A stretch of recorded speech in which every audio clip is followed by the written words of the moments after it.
तो आज की वीडियो में हम बात करने वाले हैं कॉम्बिनेशन ऑफ रेजिस्टेंस के बारे में।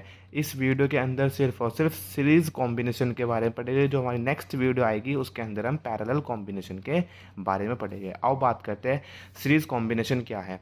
सपोज़ मेरे पास कोई एक डायग्राम है, ठीक है, और एक 3 रेजिस्टेंस दिए हुए R1 R2 R3 और ये किसी की बैटरी से कनेक्ट कर दिए, ठीक है, जिसका पोटेंशियल डिफरेंस कितना है V है। ये बैटरी का पॉजिटिव टर्मिनल हो गया, क्या हो गया नेगेटिव टर्मिनल। मान लो इससे कुछ करंट फ्लो होया, करंट कहाँ से कहाँ फ्लो होगा, higher potential to lower potential.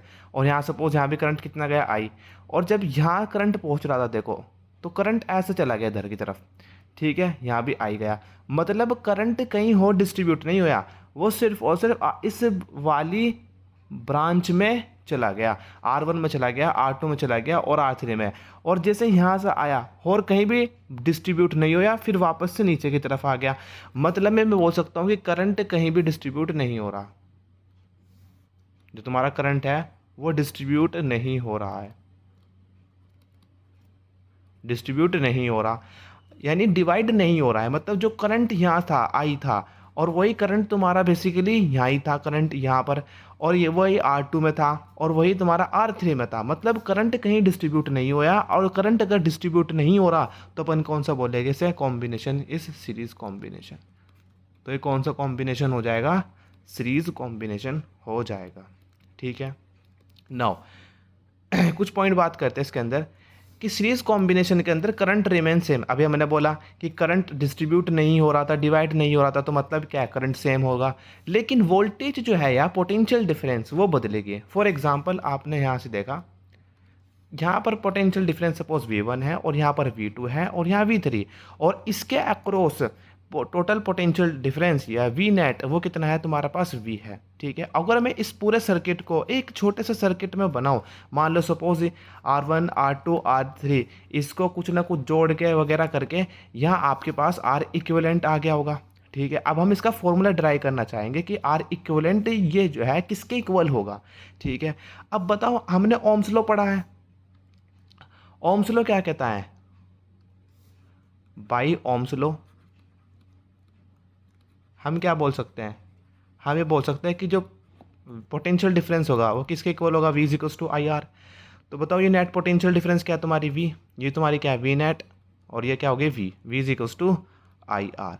अगर हम एक एक रेजिस्टेंस पे, ये वाला रेजिस्टेंस R1 और एक R2 और एक R3, इस पर हम अलग अलग ओम्स लॉ लगाए, अलग अलग रेजिस्टेंस पर ओम्स लॉ लगाए, तो देखते क्या आता है। अगर मैं 4R1 की बात करता हूँ, R1 रेजिस्टेंस के बारे में जो ओम्स लॉ लगाऊंगा, तो मैं बोलूँगा यहाँ का पोटेंशियल डिफरेंस कितना है, V1। करंट सेम रहेगा, ठीक है, इसका रेजिस्टेंस सपोज R1, ठीक है। इसी तरीके से अगर मैं बोलता हूँ 4 रेजिस्टेंस R2, 4 रेजिस्टेंस R2, बताओ क्या आ जाएगा, इसका पोटेंशियल डिफरेंस V2, करंट कितना I, और इसका रेजिस्टेंस कितना हो गया R2, ठीक है। नाउ अगर मैं बात करता हूँ 4 रेजिस्टेंस R3, जो तुम्हारा R3 है, ठीक है, इसका पोटेंशियल डिफरेंस कितना हो गया V3, करंट सेम, ठीक है, और रेजिस्टेंस कितना हो गया R3, ठीक है। ये पहली इक्वेशन, ये दूसरी इक्वेशन और ये तीसरी इक्वेशन। बताओ अगर मैं यहाँ से तुम्हारा नेट पोटेंशियल डिफरेंस लिखूँ, V नेट कितना होगा, वो V के इक्वल था, पिछला डायग्राम में देखा नेट पोटेंशियल डिफरेंस किसके इक्वल था, V के, और V इज इक्वल्स टू क्या होगा, I इंटू में R। अगर मैं नेट पोटेंशियल डिफरेंस की बात करूँ, वो कितना होगा, नेट पोटेंशियल डिफरेंस हो जाएगा, सबको ऐड करूँगा V1 plus V2 plus V3, सबको ऐड करूँगा।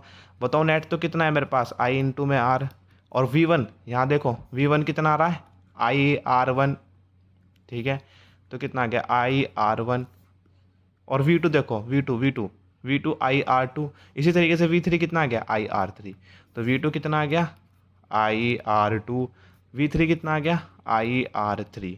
तो बताओ अगर मैं यहाँ से करंट कॉमन ले लूँ, यहाँ से देखो करंट इंटू करंट जो आ रहा है, इसमें से अगर मैं कॉमन ले लूँ तो क्या बचेगा, R1 plus R2 plus R3 बच गया।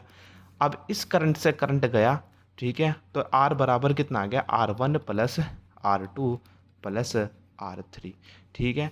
या ये तुम्हारे पास जो रेजिस्टेंस आया है ये इक्विवेलेंट रेजिस्टेंस है, या आप इसे बोल सकते हो नेट रेजिस्टेंस बोल सकते हो, यानी टोटल रेजिस्टेंस हमारे पास बेसिकली मिल गया। मतलब ये कहना चाह रहा है कि अगर मान लो तुम्हारे कॉम्बिनेशन है, सीरीज कॉम्बिनेशन है, तो उसके अंदर हम जो रेजिस्टेंस निकालेंगे वो डायरेक्टली इनको ऐड कर देंगे, जो आर इक्विवेलेंट निकलेगा वो रेजिस्टेंस को ऐड करके मिल रहा होगा। ठीक है, थैंक यू।